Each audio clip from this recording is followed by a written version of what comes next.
It was when curiosity about Gatsby was at its highest that the lights in his house failed to go on one Saturday night. And as obscurely as it had begun, his career as Trimalchio was over. Only gradually did I become aware that the automobiles which turned expectantly into his drive stayed for just a minute, and then drove sulkily away. Wondering if he was sick, I went over to find out. An unfamiliar butler, with a villainous face, squinted at me suspiciously from the door. "Is Mr. Gatsby sick?" "Nope."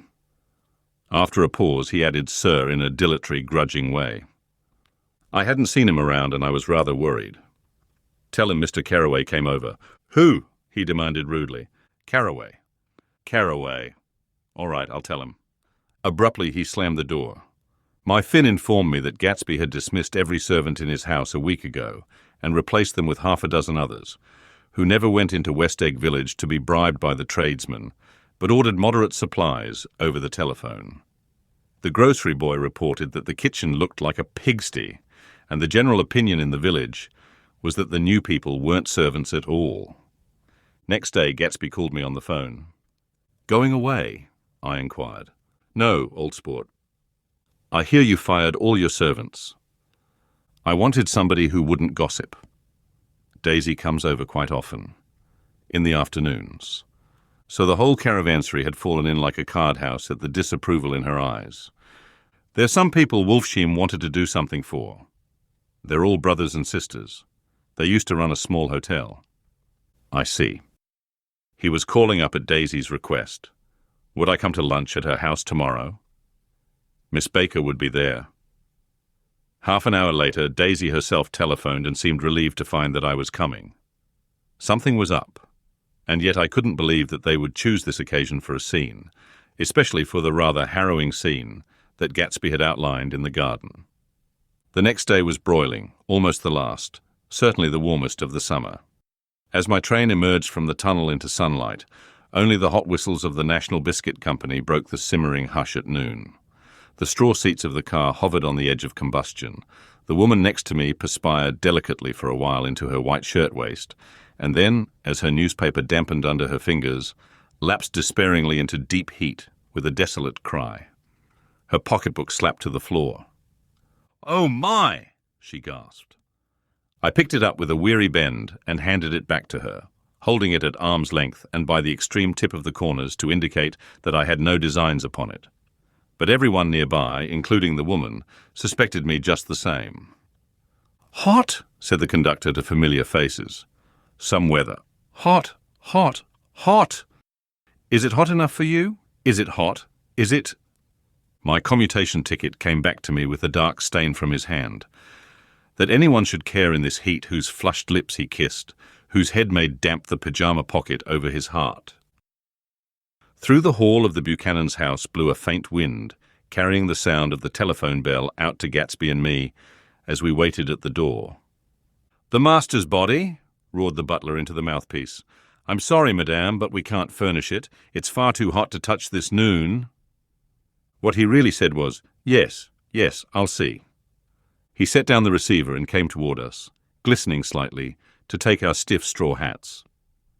"Madame expects you in the salon," he cried, needlessly indicating the direction. In this heat, every extra gesture was an affront to the common store of life. The room, shadowed well with awnings, was dark and cool. Daisy and Jordan lay upon an enormous couch, like silver idols, weighing down their own white dresses against the singing breeze of the fans. "We can't move," they said together. Jordan's fingers, powdered white over their tan, rested for a moment in mine.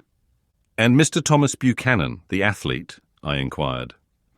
Simultaneously I heard his voice, gruff, muffled, husky, at the hall telephone. Gatsby stood in the center of the crimson carpet and gazed around with fascinated eyes. Daisy watched him and laughed, her sweet, exciting laugh. A tiny gust of powder rose from her bosom into the air. "The rumor is," whispered Jordan, "that that's Tom's girl on the telephone."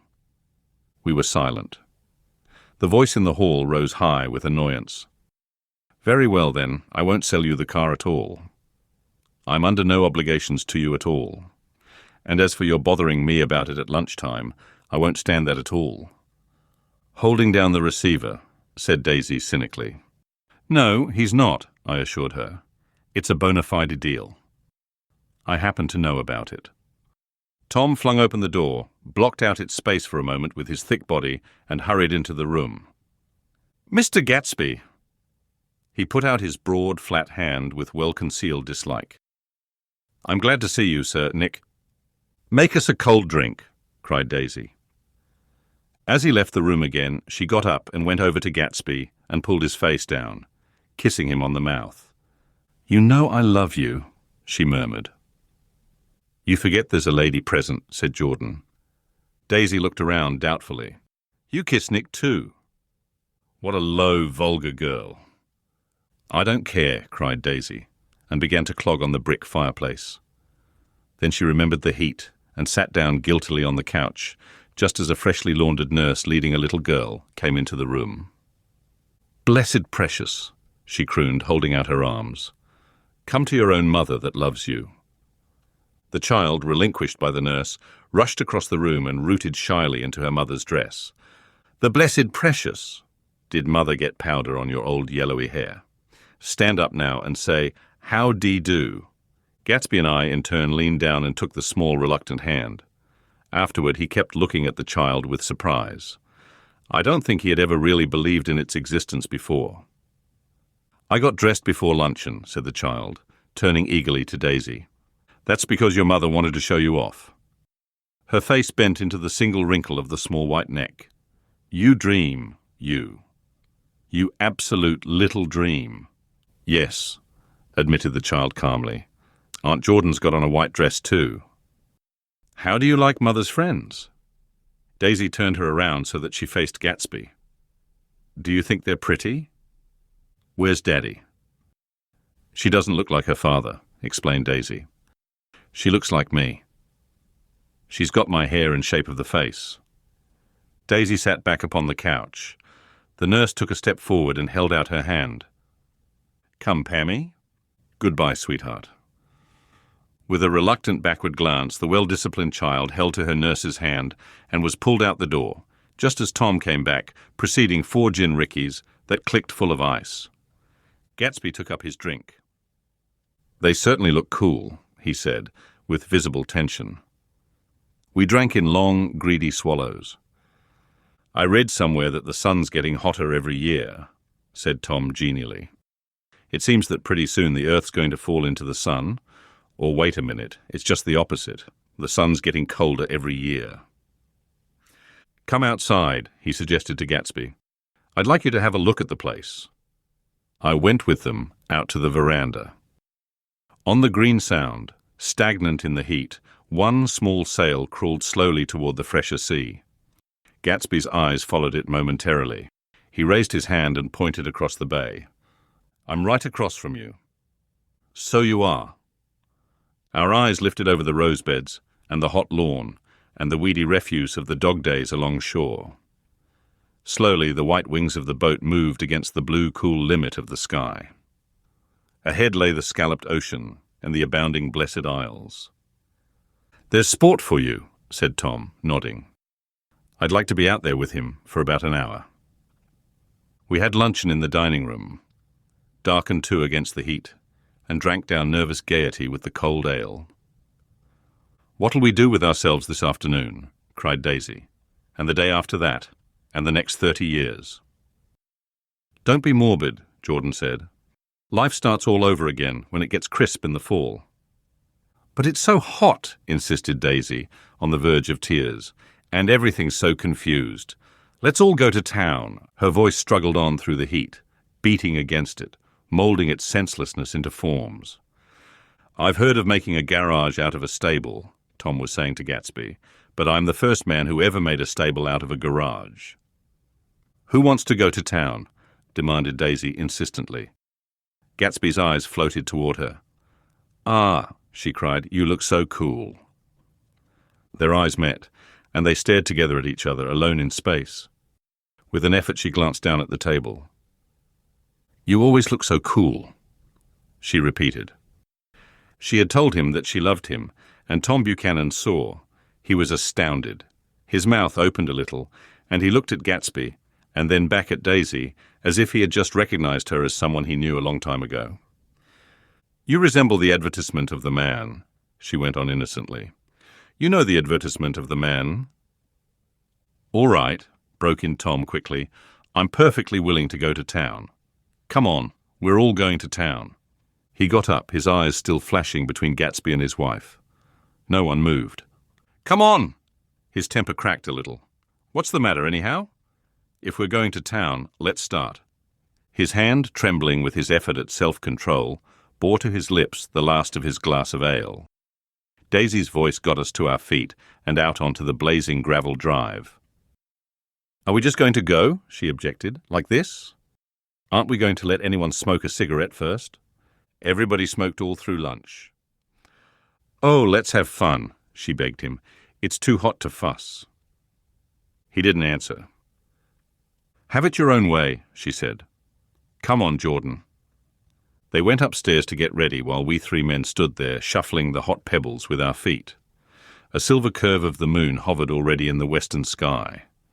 Gatsby started to speak, changed his mind, but not before Tom wheeled and faced him expectantly.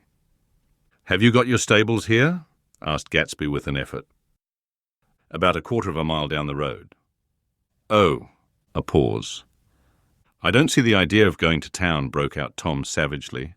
"Women get these notions in their heads." "Shall we take anything to drink?" called Daisy from an upper window. "I'll get some whiskey," answered Tom. He went inside. Gatsby turned to me rigidly. "I can't say anything in his house, old sport."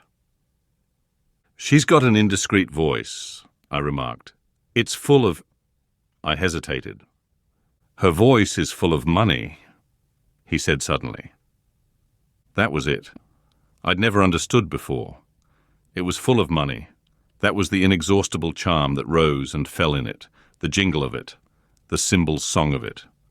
High in a white palace, the king's daughter, the golden girl. Tom came out of the house wrapping a quart bottle in a towel, followed by Daisy and Jordan wearing small tight hats of metallic cloth and carrying light capes over their arms. "Shall we all go in my car?" suggested Gatsby. He felt the hot green leather of the seat. "I ought to have left it in the shade." "Is it standard shift?" demanded Tom. "Yes." "Well, you take my coupe and let me drive your car to town." The suggestion was distasteful to Gatsby. "I don't think there's much gas," he objected. "Plenty of gas," said Tom, boisterously. He looked at the gauge. "And if it runs out, I can stop at a drugstore. You can buy anything at a drugstore nowadays." A pause followed this apparently pointless remark. Daisy looked at Tom frowning, and an indefinable expression, at once definitely unfamiliar and vaguely recognizable, as if I had only heard it described in words, passed over Gatsby's face. "Come on, Daisy," said Tom, pressing her with his hand toward Gatsby's car. "I'll take you in this circus wagon." He opened the door, but she moved out from the circle of his arm. "You take Nick and Jordan. We'll follow you in the coupe." She walked close to Gatsby, touching his coat with her hand. Jordan and Tom and I got into the front seat of Gatsby's car.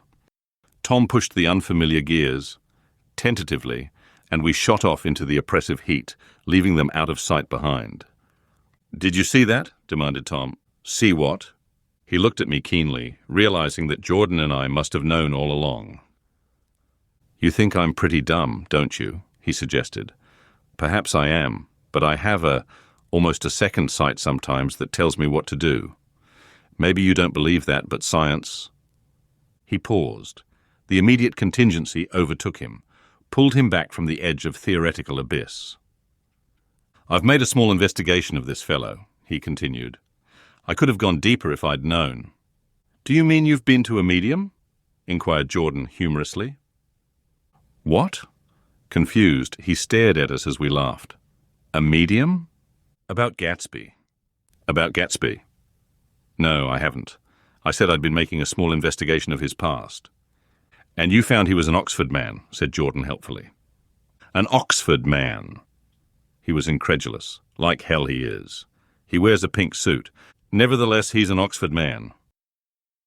"Oxford, New Mexico," snorted Tom contemptuously, or something like that.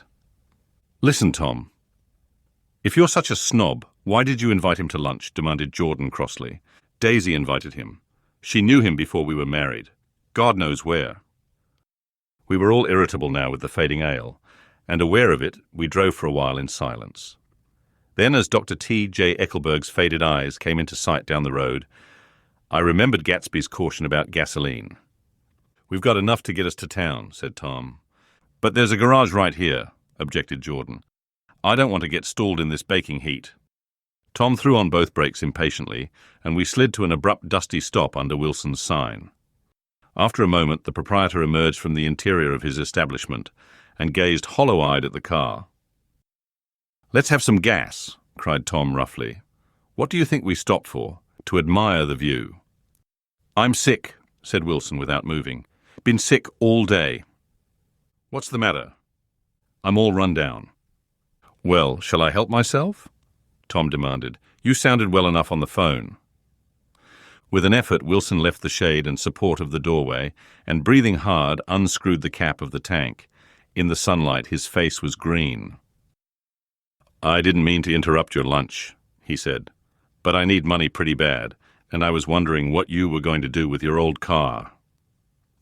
How do you like this one? Inquired Tom. I bought it last week.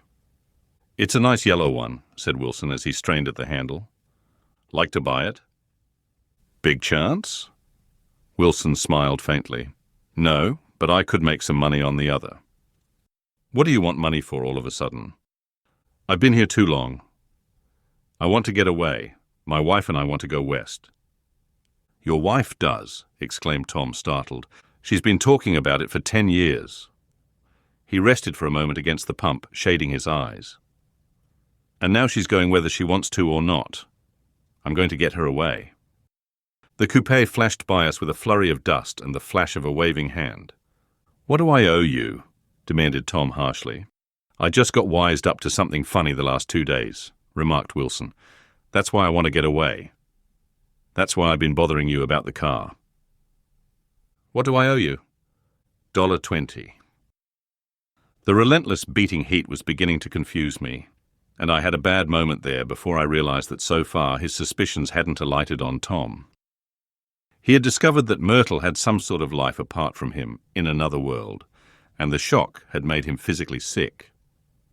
I stared at him and then at Tom, who had made a parallel discovery less than an hour before, and it occurred to me that there was no difference between men in intelligence or race, so profound as the difference between the sick and the well. Wilson was so sick that he looked guilty, unforgivably guilty, as if he had just got some poor girl with child. I'll let you have that car, said Tom. I'll send it over tomorrow afternoon. That locality was always vaguely disquieting, even in the broad glare of afternoon, and now I turned my head as though I had been warned of something behind. Over the ash heaps, the giant eyes of Dr. T.J. Eckelberg kept their vigil, but I perceived, after a moment, that other eyes were regarding us with peculiar intensity from less than 20 feet away. In one of the windows over the garage, the curtains had been moved aside a little, and Myrtle Wilson was peering down at the car. So engrossed was she that she had no consciousness of being observed, and one emotion after another crept into her face like objects, into a slowly developing picture. Her expression was curiously familiar. It was an expression I had often seen on women's faces, but on Myrtle Wilson's face it seemed purposeless and inexplicable until I realized that her eyes, wide with jealous terror, were fixed not on Tom, but on Jordan Baker, whom she took to be his wife. There is no confusion like the confusion of a simple mind. And as we drove away, Tom was feeling the hot whips of panic. His wife and his mistress, until an hour ago secure and inviolate, were slipping precipitately from his control. Instinct made him step on the accelerator with the double purpose of overtaking Daisy and leaving Wilson behind, and we sped along toward Astoria at 50 miles an hour, until, among the spidery girders of the elevated, we came in sight of the easygoing blue coupe. Those big movies around 50th Street are cool, suggested Jordan. I love New York on summer afternoons when everyone's away. There's something very sensuous about it, overripe, as if all sorts of funny fruits were going to fall into your hands. The word sensuous had the effect of further disquieting Tom, but before he could invent a protest, the coupe came to a stop, and Daisy signalled us to draw up alongside. "Where are we going?" she cried. "How about the movies?" "It's so hot," she complained. "You go." "We'll ride around and meet you after." With an effort, her wit rose faintly. "We'll meet you on some corner. I'll be the man smoking 2 cigarettes. "We can't argue about it here," Tom said impatiently, as a truck gave out a cursing whistle behind us. "You follow me to the south side of Central Park in front of the plaza." Several times he turned his head and looked back for their car, and if the traffic delayed them, he slowed up until they came into sight. I think he was afraid they would dart down a side street and out of his life forever. But they didn't, and we all took the less explicable step of engaging the parlour of a suite in the Plaza Hotel. The prolonged and tumultuous argument that ended by herding us into that room eludes me, though I have a sharp physical memory that, in the course of it, my underwear kept climbing like a damp snake around my legs, and intermittent beads of sweat raced cool across my back. The notion originated with Daisy's suggestion that we hire 5 bathrooms and take cold baths, and then assumed more tangible form as a place to have a mint julep. Each of us said over and over that it was a crazy idea. We all talked at once to a baffled clerk and thought or pretended to think that we were being very funny. The room was large and stifling, and though it was already 4 o'clock, opening the windows admitted only a gust of hot shrubbery from the park. Daisy went to the mirror and stood with her back to us, fixing her hair. "It's a swell suite," whispered Jordan respectfully, and everyone laughed. "Open another window," commanded Daisy without turning around. "There aren't any more." "Well, we'd better telephone for an axe." "The thing to do is to forget about the heat," said Tom impatiently. "You make it 10 times worse by crabbing about it." He unrolled the bottle of whiskey from the towel and put it on the table. "Why not let her alone, old sport?" remarked Gatsby. "You're the one that wanted to come to town." There was a moment of silence. The telephone book slipped from its nail and splashed to the floor, whereupon Jordan whispered, "Excuse me." But this time no one laughed. "I'll pick it up," I offered. "I've got it." Gatsby examined the parted string, muttered, in an interested way, and tossed the book on a chair. "That's a great expression of yours, isn't it?" said Tom sharply. "What is?" "All this old sport business. Where'd you pick that up?" "Now see here, Tom," said Daisy, turning around from the mirror. "If you're going to make personal remarks, I won't stay here a minute. Call up and order some ice for the mint julep." As Tom took up the receiver, the compressed heat exploded into sound, and we were listening to the portentous chords of Mendelssohn's Wedding March from the ballroom below. "Imagine marrying anybody in this heat," cried Jordan dismally. "Still, I was married in the middle of June," Daisy remembered. "Louisville in June. Somebody fainted." "Who was it fainted, Tom?" "Biloxi," he answered shortly. "A man named Biloxi. Blocks Biloxi. And he made boxes. That's a fact. And he was from Biloxi, Tennessee." "They carried him into my house," appended Jordan, "because we lived just 2 doors from the church. And he stayed 3 weeks until Daddy told him he had to get out. The day after he left, Daddy died." After a moment, she added as if she might have sounded irreverent, "There wasn't any connection." "I used to know a Bill Biloxi from Memphis," I remarked. "That was his cousin. I knew his whole family history before he left. He gave me an aluminium putter that I use today." The music had died down as the ceremony began, and now a long cheer floated in at the window, followed by intermittent cries of "Yeah!" and finally by a burst of jazz as the dancing began.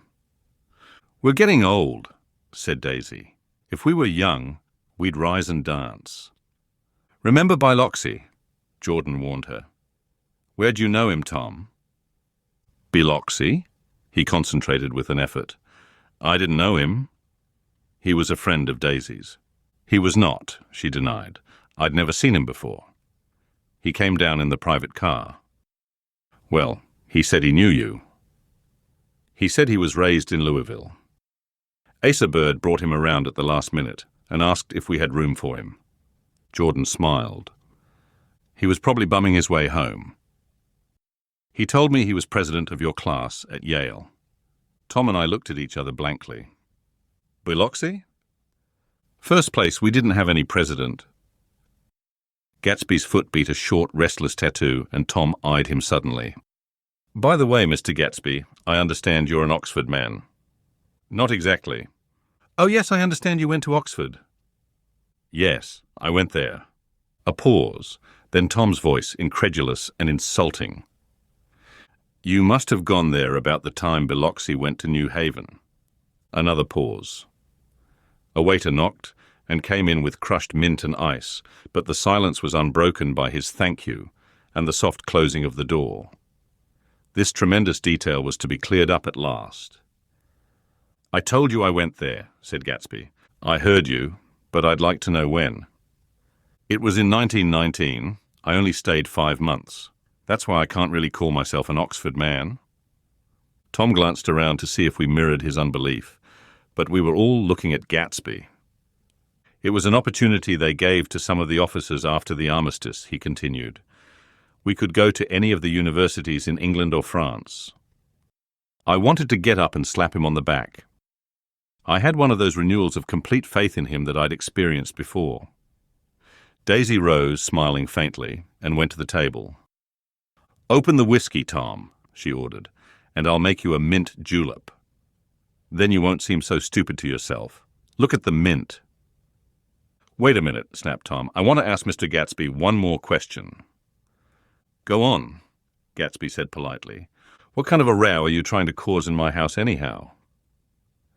They were out in the open at last, and Gatsby was content. He isn't causing a row. Daisy looked desperately from one to the other. You're causing a row. Please have a little self-control. Self-control, repeated Tom incredulously. I suppose the latest thing is to sit back and let Mr. Nobody from Nowhere make love to your wife. Well, if that's the idea, you can count me out. Nowadays, people begin by sneering at family life and family institutions, and next they'll throw everything overboard and have intermarriage between black and white. Flushed with his impassioned gibberish, he saw himself standing alone on the last barrier of civilization. We're all white here, murmured Jordan. I know I'm not very popular. I don't give big parties. I suppose you've got to make your house into a pigsty in order to have any friends in the modern world. Angry as I was, as we all were, I was tempted to laugh whenever he opened his mouth. The transition from libertine to prig was so complete. I've got something to tell you, old sport, began Gatsby, but Daisy guessed at his intention. Please don't, she interrupted helplessly. Please let's all go home. Why don't we all go home? That's a good idea, I got up. Come on, Tom. Nobody wants a drink. I want to know what Mr. Gatsby has to tell me. Your wife doesn't love you, said Gatsby. She's never loved you. She loves me. You must be crazy, exclaimed Tom automatically. Gatsby sprang to his feet, vivid with excitement. She never loved you. Do you hear? He cried. She only married you because I was poor and she was tired of waiting for me. It was a terrible mistake, but in her heart she never loved anyone except me.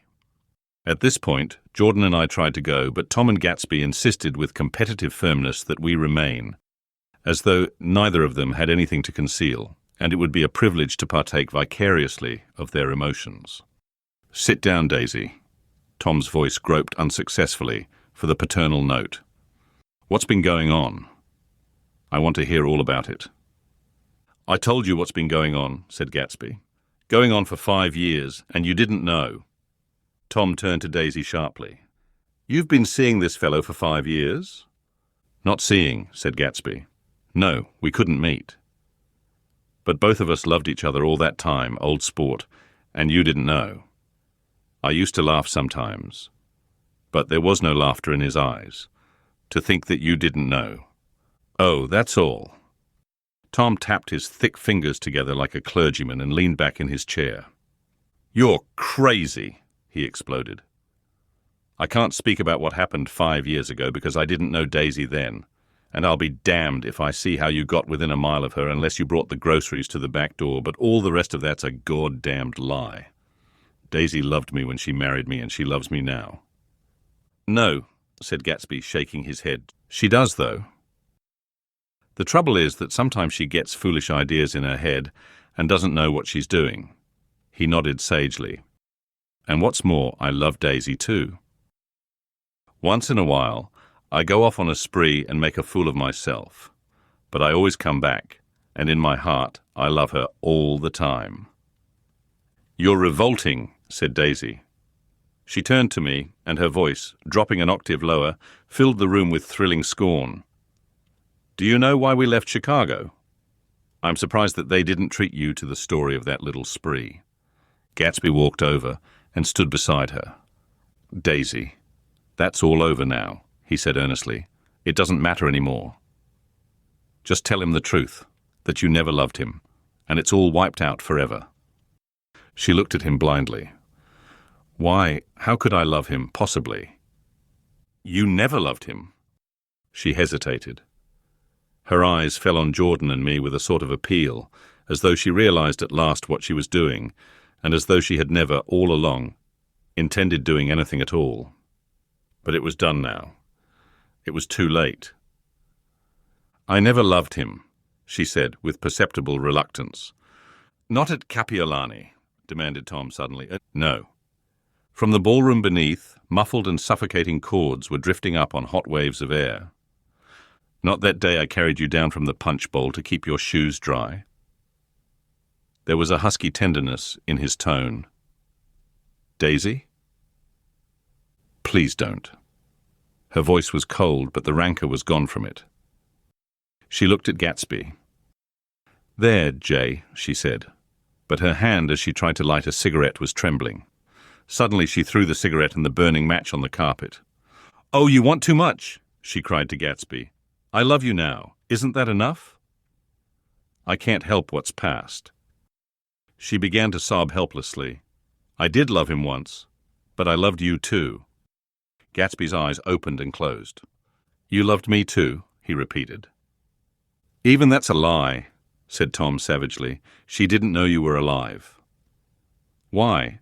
There's things between Daisy and me that you'll never know, things that neither of us can ever forget." The words seemed to bite physically into Gatsby. "I want to speak to Daisy alone," he insisted. "She's all excited now." "Even alone, I can't say I never loved Tom," she admitted in a pitiful voice. "It wouldn't be true." "Of course it wouldn't," agreed Tom. She turned to her husband. "As if it mattered to you," she said. "Of course it matters. I'm going to take better care of you from now on." "You don't understand," said Gatsby with a touch of panic. "You're not going to take care of her anymore." "I'm not?" Tom opened his eyes wide and laughed. He could afford to control himself now. "Why's that?" "Daisy's leaving you." "Nonsense."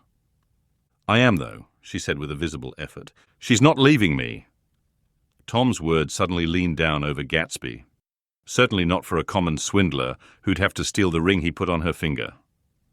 "I won't stand this," cried Daisy. "Oh, please, let's get out."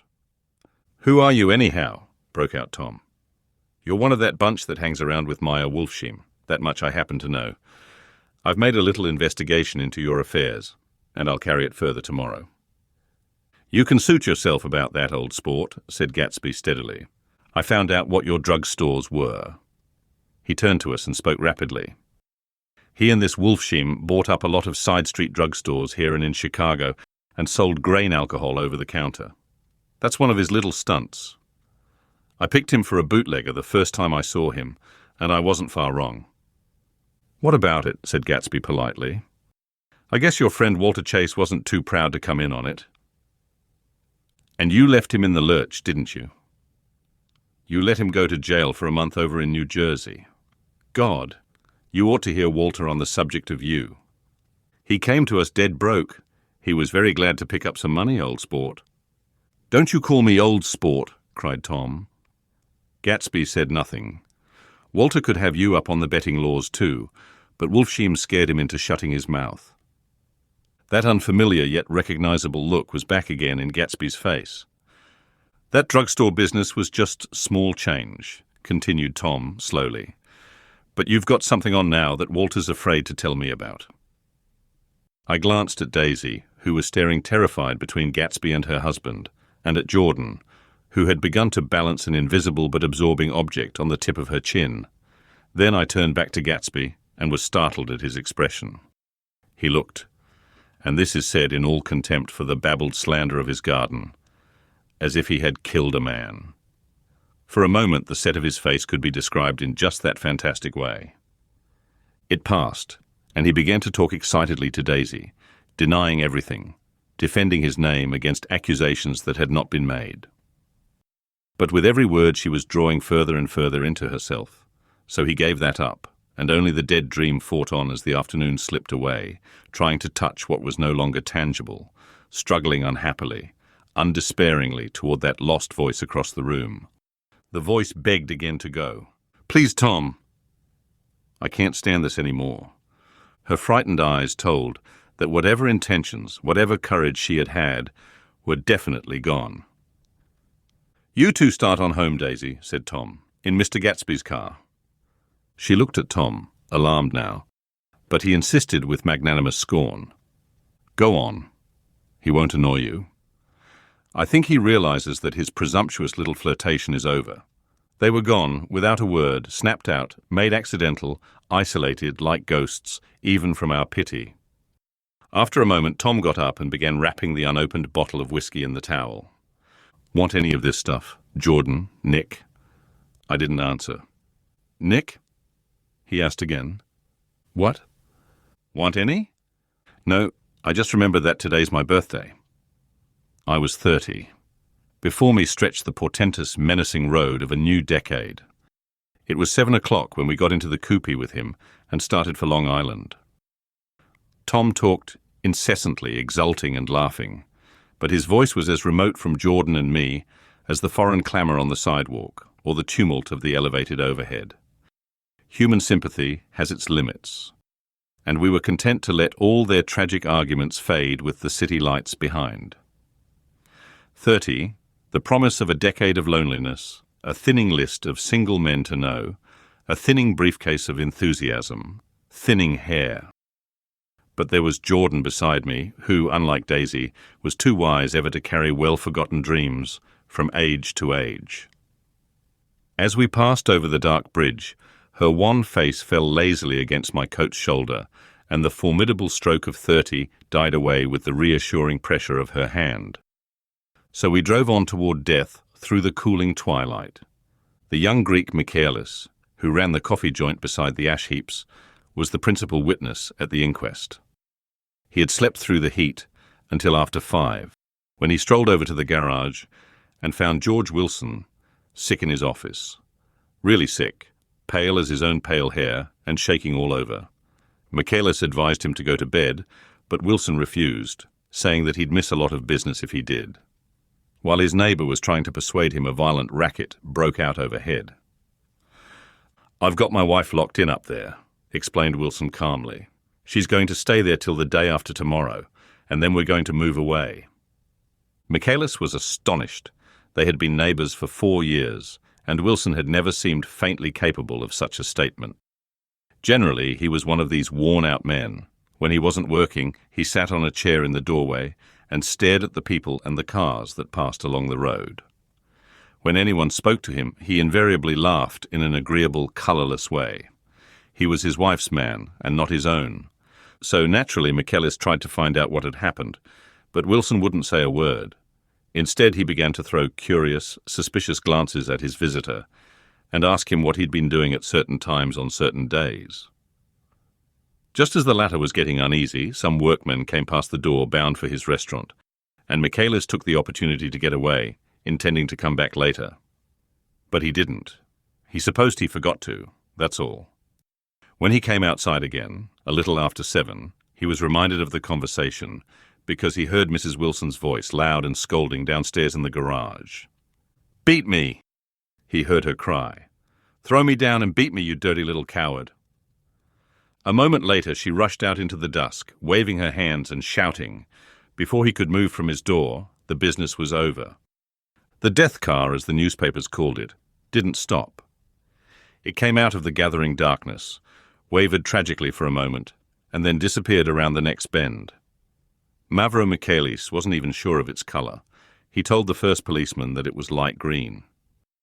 The other car, the one going toward New York, came to rest 100 yards beyond, and its driver hurried back to where Myrtle Wilson, her life violently extinguished, knelt in the road and mingled her thick, dark blood with the dust.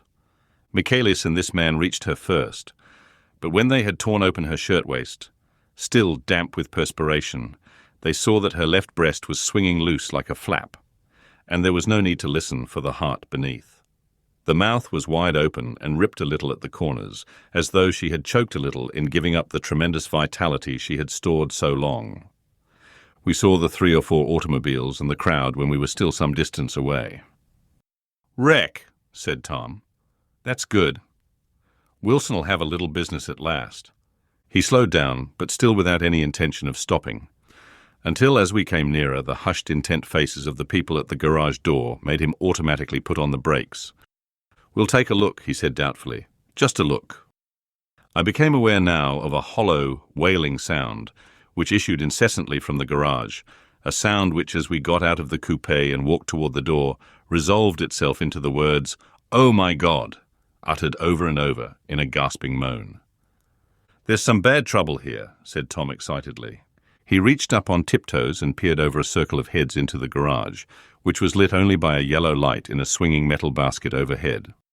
Then he made a harsh sound in his throat, and with a violent thrusting movement of his powerful arms, pushed his way through. The circle closed up again with a running murmur of expostulation. It was a minute before I could see anything at all. Then new arrivals deranged the line, and Jordan and I were pushed suddenly inside. Myrtle Wilson's body, wrapped in a blanket, and then in another blanket as though she suffered from a chill in the hot night, lay on a work table by the wall, and Tom, with his back to us, was bending over it, motionless. Next to him stood a motorcycle policeman, taking down names with much sweat and correction in a little book. At first I couldn't find the source of the high, groaning words that echoed clamorously through the bare garage. Then I saw Wilson standing on the raised threshold of his office, swaying back and forth and holding to the doorposts with both hands. Some man was talking to him in a low voice and attempting, from time to time, to lay a hand on his shoulder. But Wilson neither heard nor saw. His eyes would drop slowly from the swinging light to the laden table by the wall, and then jerk back to the light again, and he gave out incessantly his high, horrible call. "Oh my Geod! Oh my Geod! Oh Geod! Oh my Geod!" Presently Tom lifted his head with a jerk, and after staring around the garage with glazed eyes, addressed a mumbled, incoherent remark to the policeman. "Ma'avi," the policeman was saying.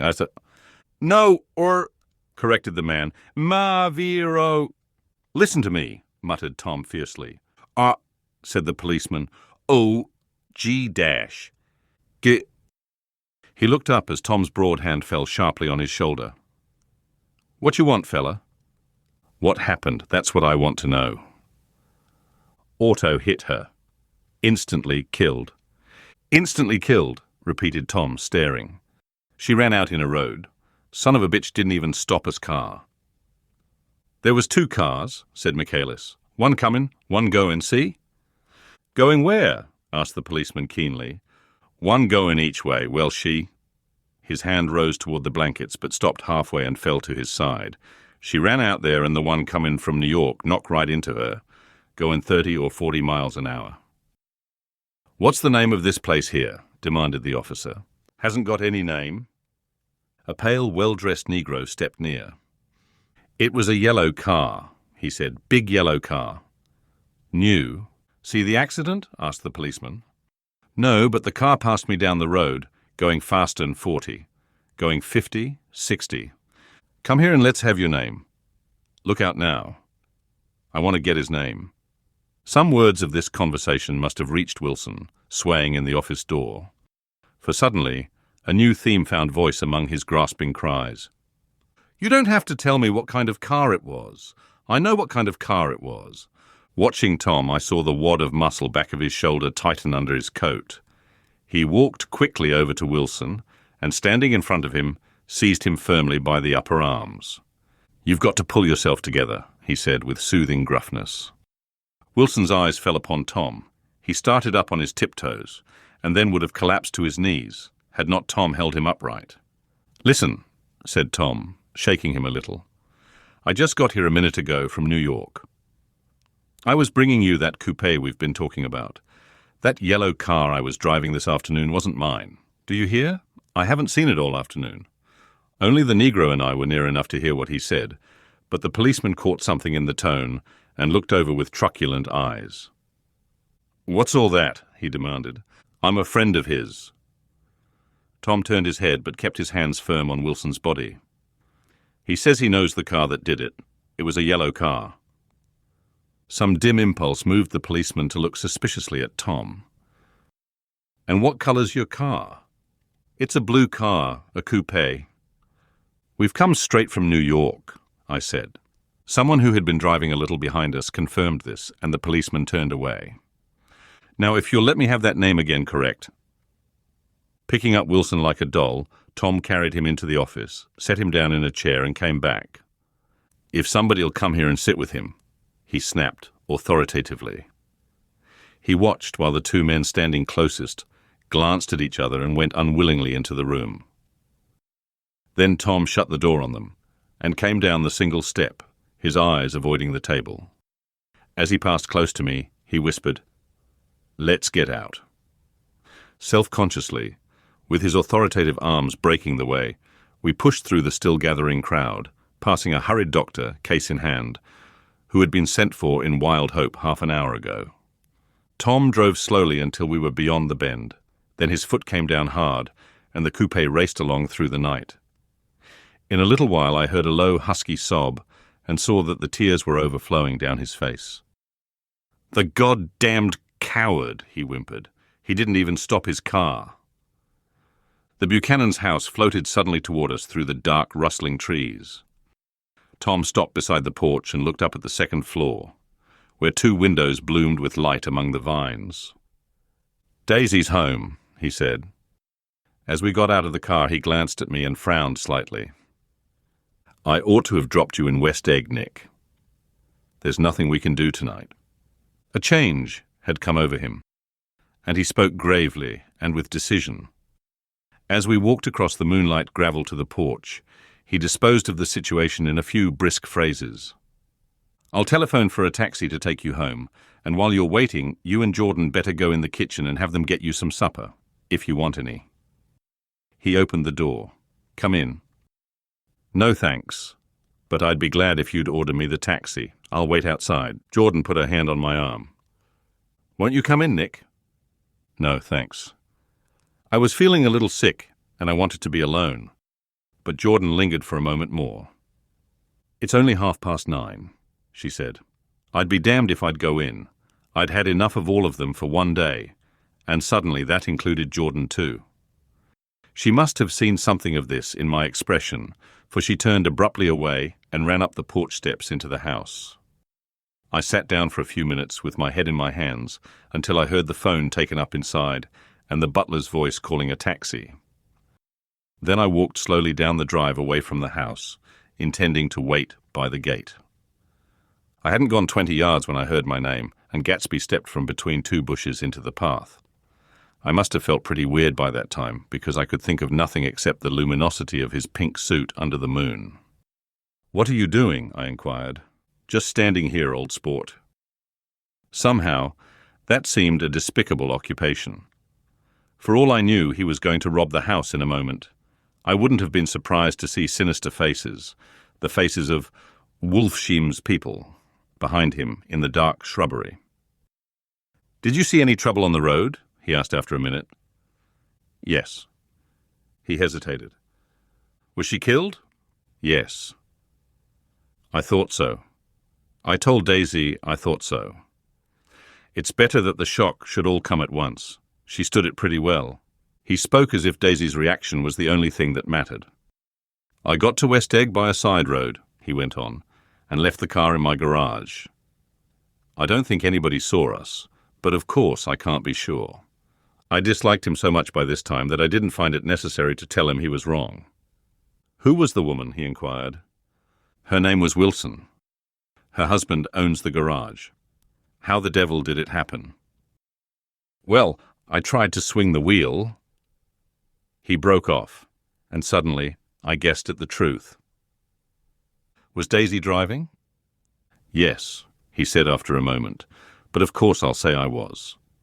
You see, when we left New York, she was very nervous, and she thought it would steady her to drive, and this woman rushed out at us just as we were passing a car coming the other way. It all happened in a minute, but it seemed to me that she wanted to speak to us, thought we were somebody she knew. Well, first Daisy turned away from the woman toward the other car, and then she lost her nerve and turned back. The second my hand reached the wheel, I felt the shock. It must have killed her instantly. It ripped her open. Don't tell me, old sport. He winced. Anyhow, Daisy stepped on it. I tried to make her stop, but she couldn't, so I pulled on the emergency brake. Then she fell over into my lap and I drove on. She'll be all right tomorrow, he said presently. I'm just going to wait here and see if he tries to bother her about that unpleasantness this afternoon. She's locked herself into her room, and if he tries any brutality, she's going to turn the light out and on again. He won't touch her, I said. He's not thinking about her. I don't trust him, old sport. How long are you going to wait? All night, if necessary, anyhow, till they all go to bed. A new point of view occurred to me. Suppose Tom found out that Daisy had been driving. He might think he saw a connection in it. He might think anything. I looked at the house. There were 2 or 3 bright windows downstairs, and the pink glow from Daisy's room on the ground floor. You wait here, I said. I'll see if there's any sign of a commotion. I walked back along the border of the lawn, traversed the gravel softly, and tiptoed up the veranda steps. The drawing-room curtains were open, and I saw that the room was empty. Crossing the porch where we had dined that June night 3 months before, I came to a small rectangle of light, which I guessed was the pantry window. The blind was drawn, but I found a rift at the sill. Daisy and Tom were sitting opposite each other at the kitchen table with a plate of cold fried chicken between them and 2 bottles of ale. He was talking intently across the table at her, and in his earnestness his hand had fallen upon and covered her own. Once in a while she looked up at him and nodded in agreement. They weren't happy, and neither of them had touched the chicken or the ale, and yet they weren't unhappy either. There was an unmistakable air of natural intimacy about the picture, and anybody would have said that they were conspiring together.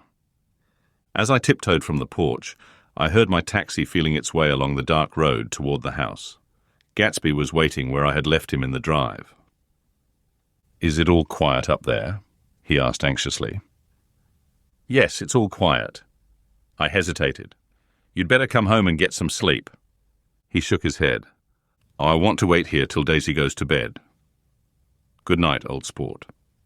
He put his hands in his coat pockets and turned back eagerly to his scrutiny of the house, as though my presence marred the sacredness of the vigil.